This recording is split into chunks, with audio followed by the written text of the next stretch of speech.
For centuries, our very existence has been unlawful in the eyes of the oppressor. Our indigenous laws have been treated as inferior to Roman Dutch law or English law.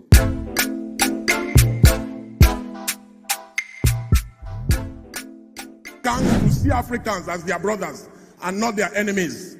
He is a powerful voice, not only in South Africa, but on the continent and globally. Julius Malema is our keynote speaker for the annual conference, and he brings his wealth of experience as a resistance and a movement leader in South Africa. He was the former president of the ANC Youth League, and he is the current president of the Economic Freedom Fighters in South Africa, a movement and a political party that resists oppression and corruption and continues to challenge unconstitutionalism in South Africa. His sacrifices in South Africa and the continent has come at great cost of arrest, persecution, and intimidation, but Julius Malema continues to stand tall.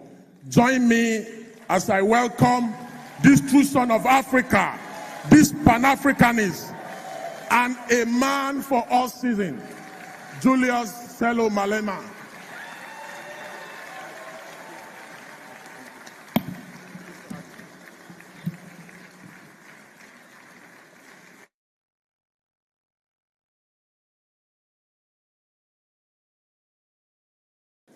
Thank you very much. Thank you. Let me take this opportunity to greet the governor of Enugu, to greet the Sultan of Sokoto. Let me greet the president of Nigeria Bar Association.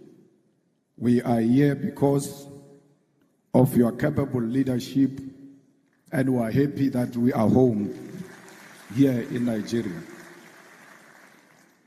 The leadership collective of the Nigerian Bar Association, who have honored me with an invitation to this esteemed occasion, I greet you all.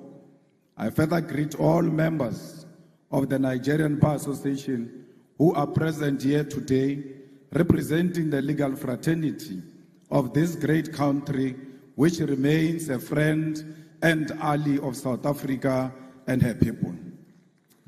I'm humbled that you saw it fit to invite me to give an address to annual general conference, and by extension, that you saw it necessary to invite the EFF to give this keynote address.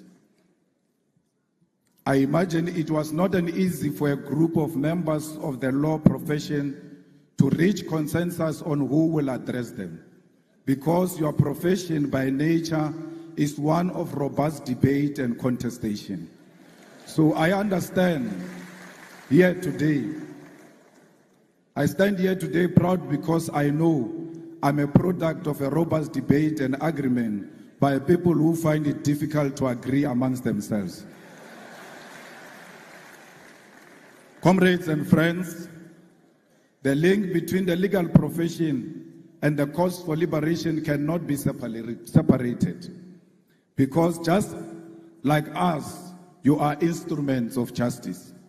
While we wage our battle for freedom in the picket lines, through activism, protest, and participation in governance, it is you, the members of the legal profession, who interpret the laws we make, who practice the justice we seek to achieve, and who fight tirelessly for those who cannot defend themselves in the courts of law.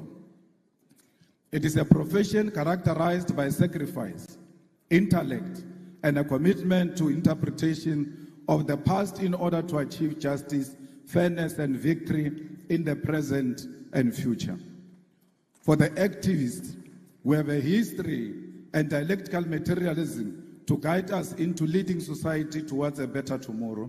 And for the legal profession, you have indigenous law, common law, case law, the Constitution and statutes, an objective reality to achieve not only personal victory, but to establish collectively laws that will govern others for decades to come. Our duty, however, and primary responsibility is not to maintain laws simply because they exist as they are today. Our duty is not to be instruments of injustice and neocolonialism. It is to be agents of change, and this demands of us to be brave enough to identify unjust laws, speak out, and form part of those that work tirelessly for our judiciary to be of service to our people. I say this not to encourage anarchy or lawlessness, but to draw us back to the difficult truth and reality that at times the laws has been used as a weapon of oppression.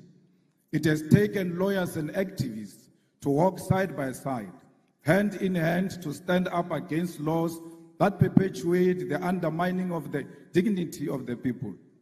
And we must all be alive to this history and this possibility today. This becomes even more important for us as Africans because for centuries, our very existence has been unlawful in the eyes of the oppressor. Our indigenous laws have been treated as inferior to Roman Dutch law or English law. To be an African has meant that for generations we are not worthy of the laws and the rights that make us human beings. And for that reason, it was legal to abuse us, to enslave us, to steal our mineral wealth and oil, and to destroy and kill our heritage, history, and even our lives. The legal profession you belong to, the political system we belong to, the judiciary and parliaments were created without us in mind. They were crafted at our exclusion and built to sustain our suffering. We now sit in the corridors which were built to break the back and the soul of African people. The demand then from those who died at the hands of this institution that we now serve is that we transform them so that they become instruments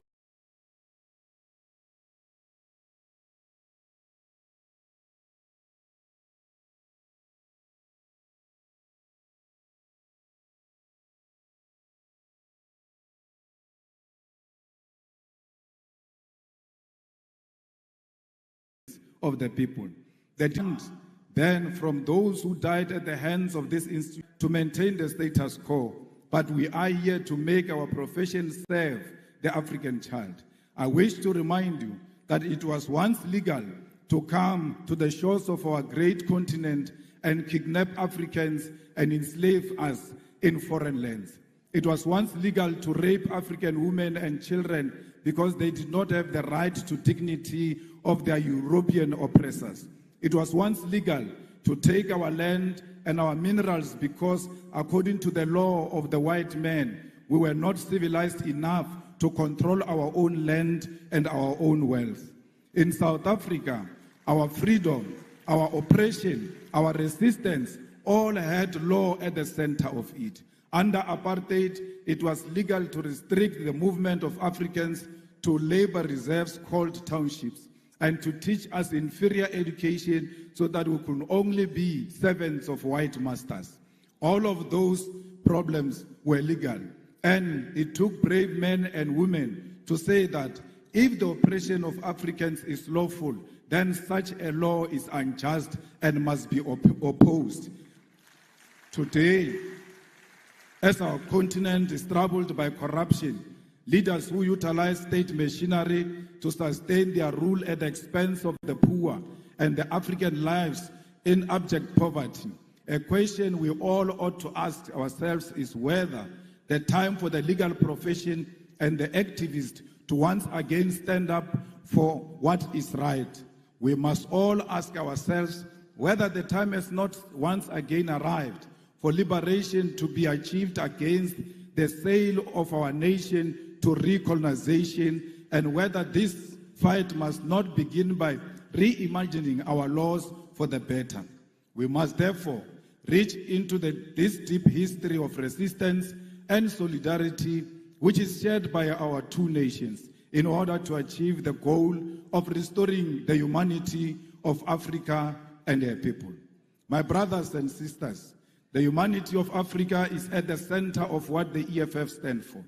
We are an organization that was formed in 2013 purely out of the demands of the people of South Africa who wanted an alternative to the former liberation movement to achieve economic freedom in our lifetime. We are an organization which is born out of the blood of slain mine workers in an area known as Marikana, where 34 miners were shot down execution style, and the 13th anniversary of their execution was this month on the 16th of August 2025.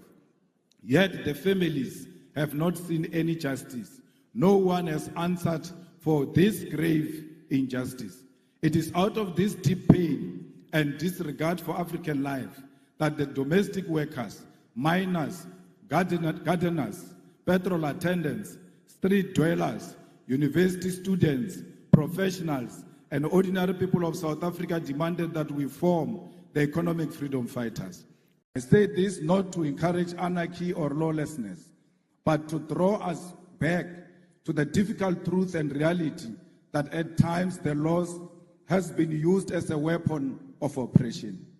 It has taken lawyers and activists to walk side by side, hand in hand, to stand up against laws that perpetuate the undermining of the dignity of the people. And we must all be alive to this history and this possibility today. This becomes even more important for us as Africans because for centuries, our very existence has been unlawful in the eyes of the oppressor. Our indigenous laws have been treated as inferior to Roman Dutch law or English law. To be an African has meant that for generations we are not worthy of the laws and the rights that make us human beings. And for that reason, it was legal to abuse us, to enslave us, to steal our mineral wealth and oil, and to destroy and kill our heritage, history, and even our lives. The legal profession you belong to, the political system we belong to, the judiciary and parliaments were created without us in mind. They were crafted at our exclusion and built to sustain our suffering.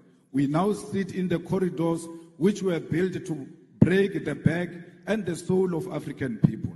The demand then from those who died at the hands of this institution that we now serve is that we transform them so that they become instruments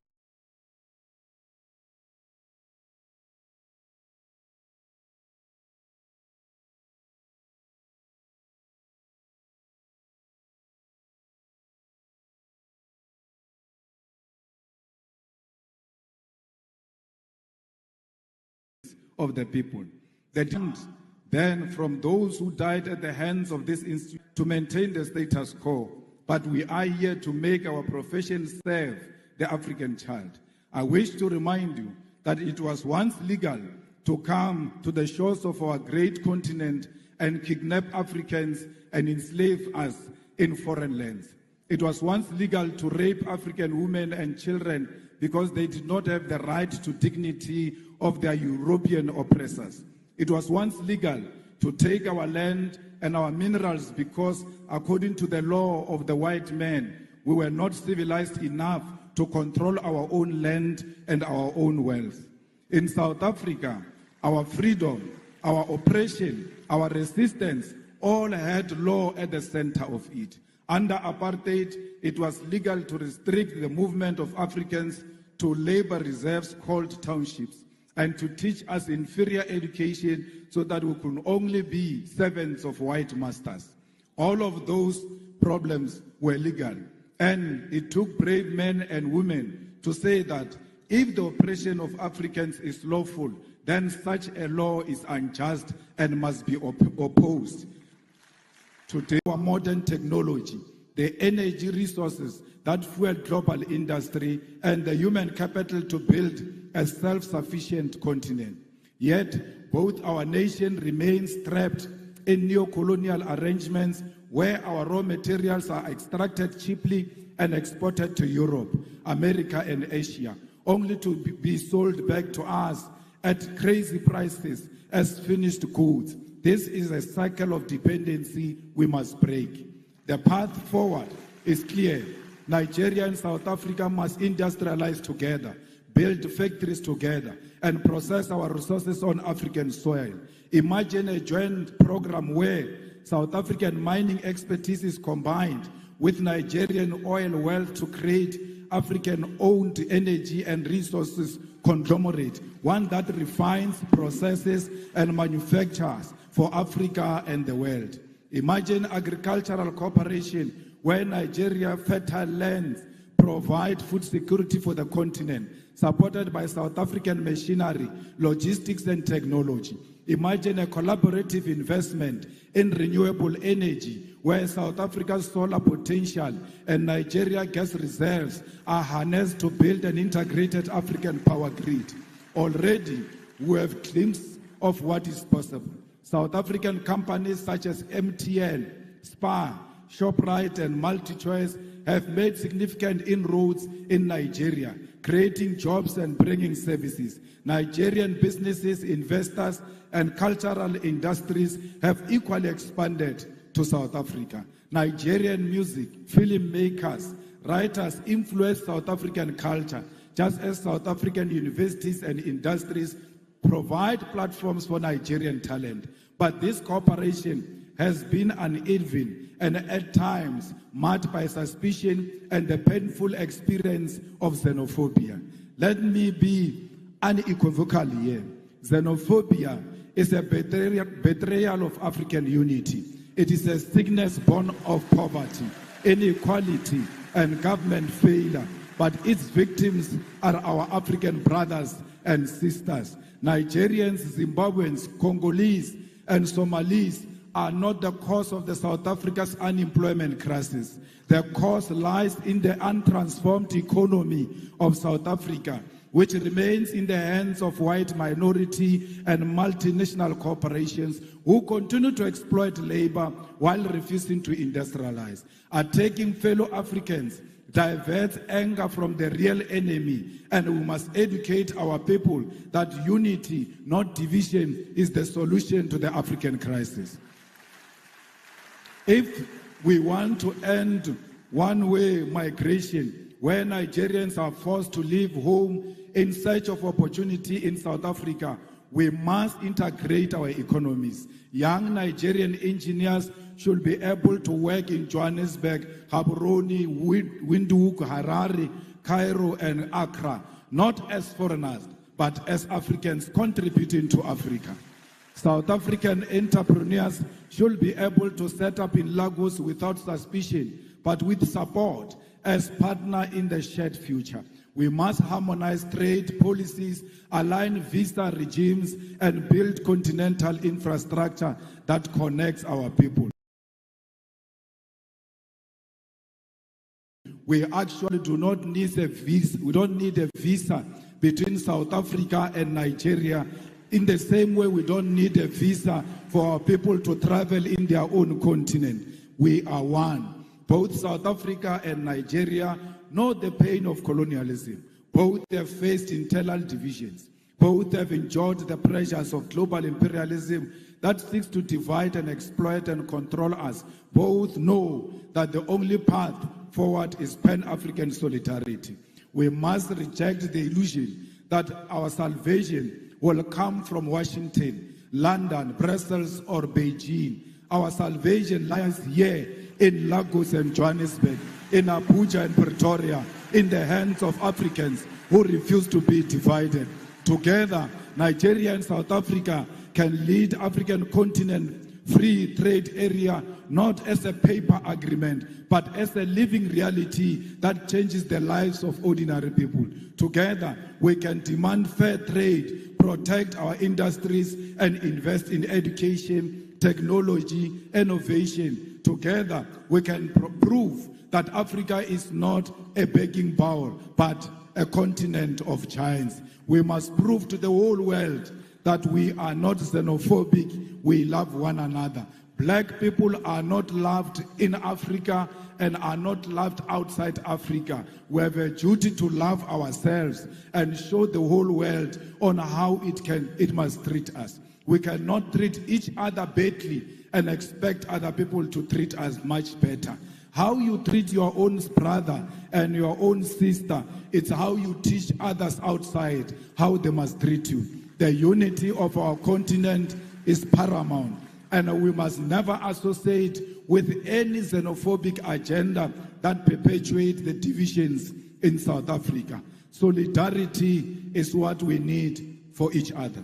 My comrades, as I close, I want to state that as Africans, our fight has never been confined to the borders.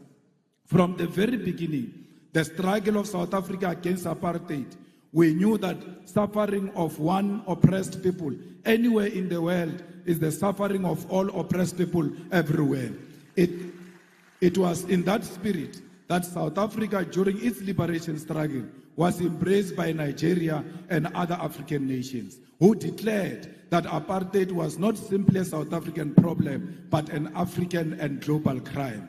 It is in that same spirit that today we say our liberation as Africans will remain incomplete if we turn a blind eye to the struggles of those who continue to suffer under occupation, colonialism, imperialism, and economic exploitation. It is this tradition of solidarity that compels us today to speak clearly on the struggle of other oppressed people. The EFF continues to stand firmly with Western Sahara, Palestine, Cuba, Haiti, the Democratic Republic of Congo as a commitment to international law and justice. In Western Sahara, Morocco's continued occupation violates the principle of the United Nations Charter and the African Union's Constitutive Act, both of which enshrined the right to self-determination. The International Court of Justice affirmed in 1975 that Morocco had no sovereignty over Western Sahara, yet decades later, the Sahrawi people remain dispossessed. In Palestine, we are witnessing one of the gravest violations of international law in modern history. The apartheid regime of Israel has for decades defied UN resolutions, the Geneva Conventions, and international humanitarian law. Collective punishment, the bombing of hospitals, the illegal taking of land, the killing of children, and the deliberate starvation of populations are crimes under the Roman Statute of the International Criminal Court. The world cannot remain neutral in the face of genocide. And just as apartheid South Africa was declared a crime against humanity, so too must be the international community recognize and act against Israel's apartheid and genocide. The importance of fighting on the level of the law was made evident in this case when the South African government took Israel to International Court of Justice to report their crimes when no other country will do so. This fight in international court was won when the court declared that indeed Israel was perpetuating genocide, a win that was necessary to sway some support away from Israel and to embolden other countries to speak out. This fight also led to the International Criminal Court to issue a warrant of arrest for the Israeli Prime Minister Benjamin Netanyahu and his Minister of Defense for war crimes. This is the power of the legal fraternity in the global fight for the oppressed. However, the ICJ pace is slow and final judgment on charging Israel with genocide has not occurred yet. We must therefore confront the uncomfortable truth that the slow pace of these proceedings is not accidental, but reflects a global legal order designed and maintained under white supremacy. International law is swift and ruthless when prosecuting leaders of the global south, yet hesitant and cautious when dealing with crimes committed by Western powers or their allies. This is hypocrisy we must name without fear. When an African leader is accused, indictments are issued overnight, Sanctions are imposed immediately. Military interventions justified under the banner of international law. However, when Israel starves children in Gaza or the United States and its allies invade nations and topples governments, the same institutions suddenly discover restraint, complicity, and delay. As the legal fraternity of Africa, you cannot accept this double standard. You must be bold enough to create alternative and fair systems of accountability that do not bend to imperialist interests. If the so-called international community is unwilling to deliver justice in real time, then Africa must advance its own courts, its own tribunals, its own instruments of solidarity and protection. Just as we build liberation movements when colonialism denied us freedom, so too must we build new legal institutions when the existing ones fail us. In Cuba, for over 60 years, the United States has imposed an economic blockade in contravention of international law, including the principle of non-interference and the sovereign right of nations to choose their social and economic system. Despite this, Cuba has demonstrated a profound commitment to human solidarity, sending doctors across the globe, including to Africa, welcoming Africans into their classrooms and participating in the liberation of the oppressed. Cuba never sent their soldiers anywhere to kill anyone. Instead, they send their doctors all over to go and save life.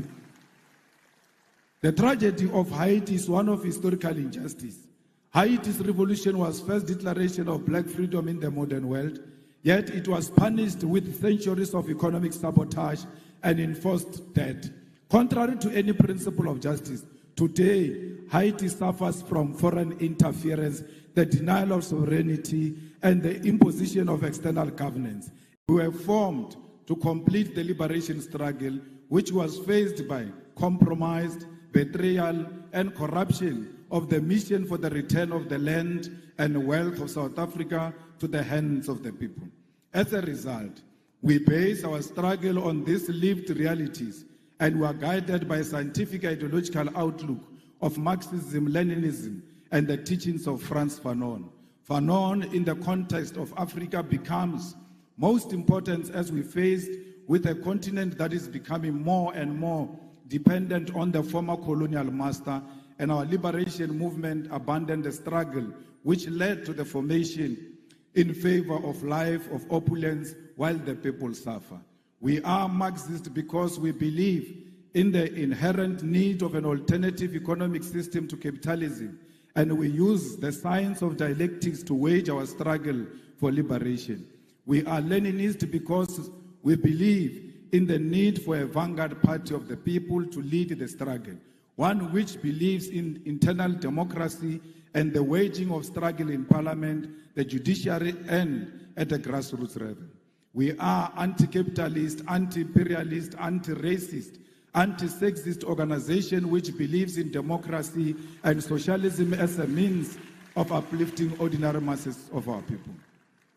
At the foundation of the EFF are what we refer to as the 7 non-negotiable cardinal pillars, which are expropriation of South Africa's land without compensation for equal redistribution in use, nationalization of mines, banks, and other strategic sectors of the economy without compensation, building state and government capacity, which will lead to abolishment of tenders, free decolonized education, healthcare, houses, and sanitation, massive protected industrial development to create millions of sustainable jobs, including introduction of minimum wages in order to close the wage gap between the rich and the poor, massive development of African economy, and advocating for a move from reconciliation to justice in the entire continent.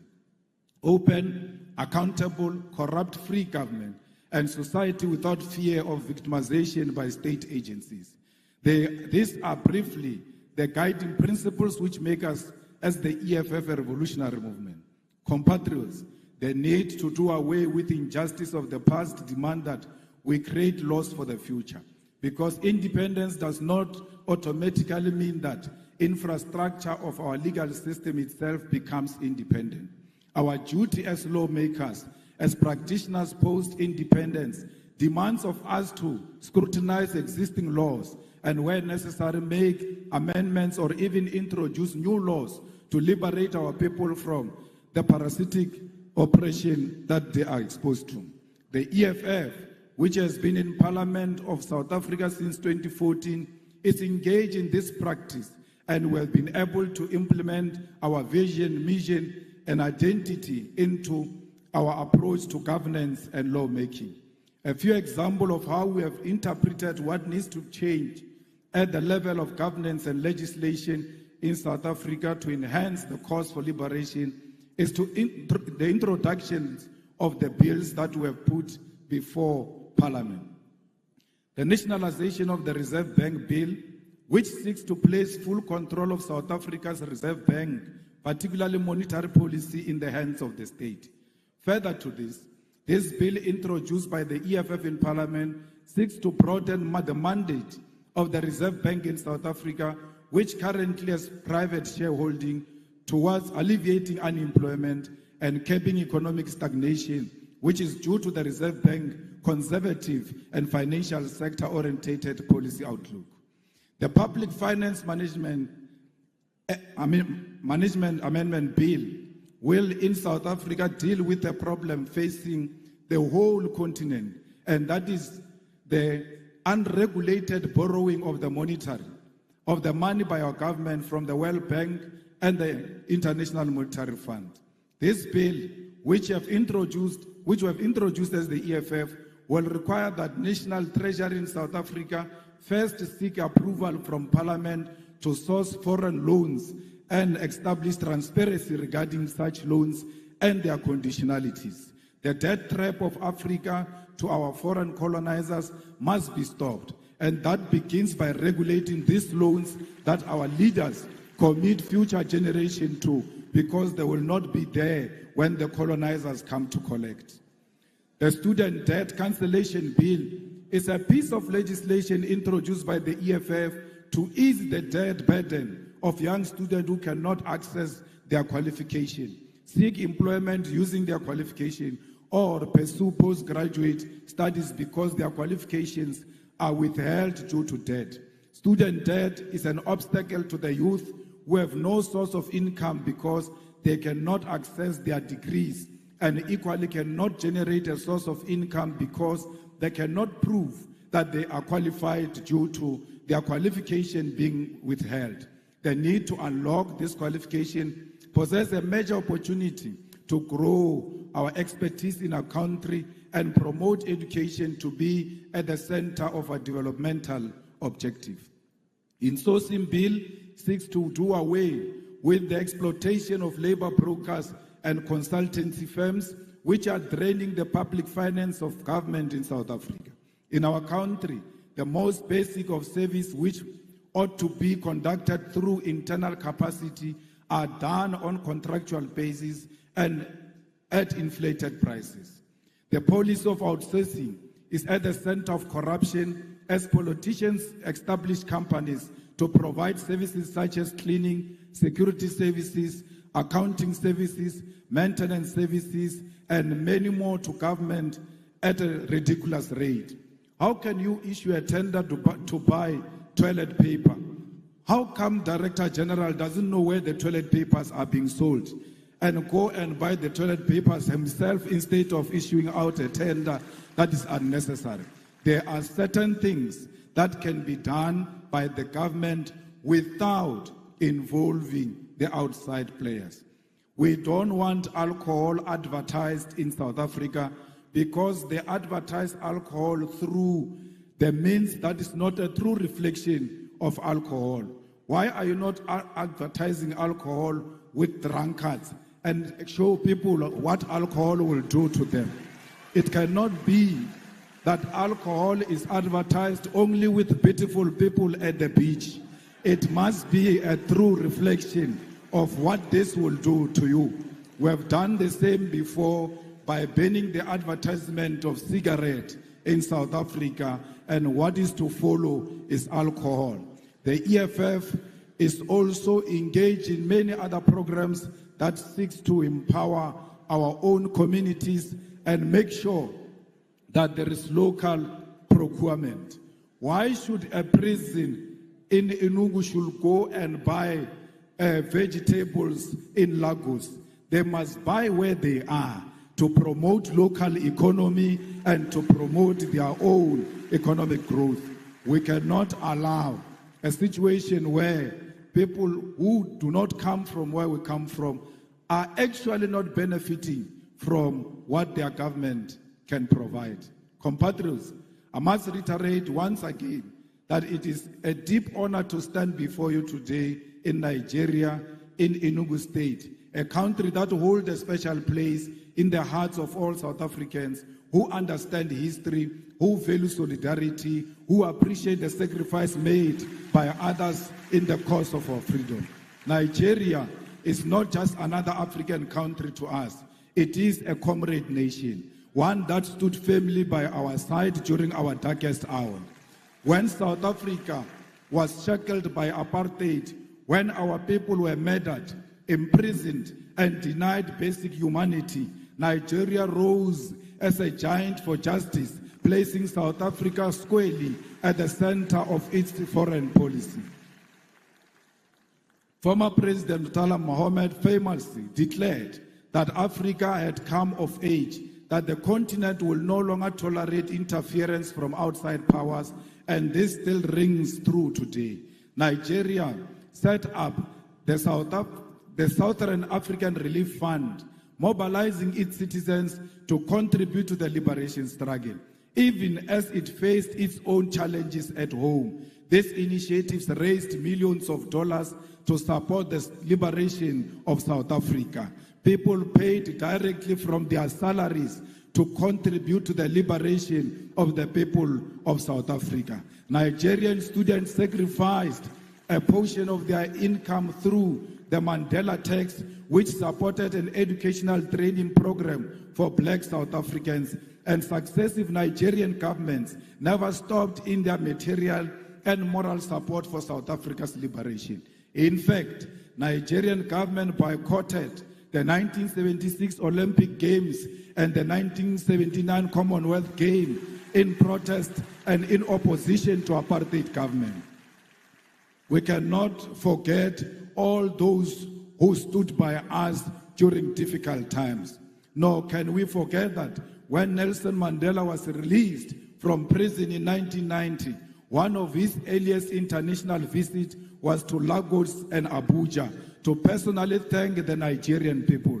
This gesture, a foundation of a bond sealed in blood and sacrifice. However, this history must not remain in the past. This bond between South Africa and Nigeria must be carried forward into the present, not just in political sentiment, but in concrete economic collaboration. Both our nations stand as giants of the continent. South Africa, with its industrial base, mining capacity, and advanced financial system. Nigeria, with its vast population, vibrant entrepreneurial spirit, oil and gas resources, and cultural dynamism that has captured the imagination of the world. Together, we hold the keys to Africa's industrialization and economic independence. Consider what lies beneath our soils. Nigeria is blessed with abundant oil, natural gas, and growing agricultural sector. South Africa holds some of the richest deposits of platinum, gold, manganese, and coal in the world.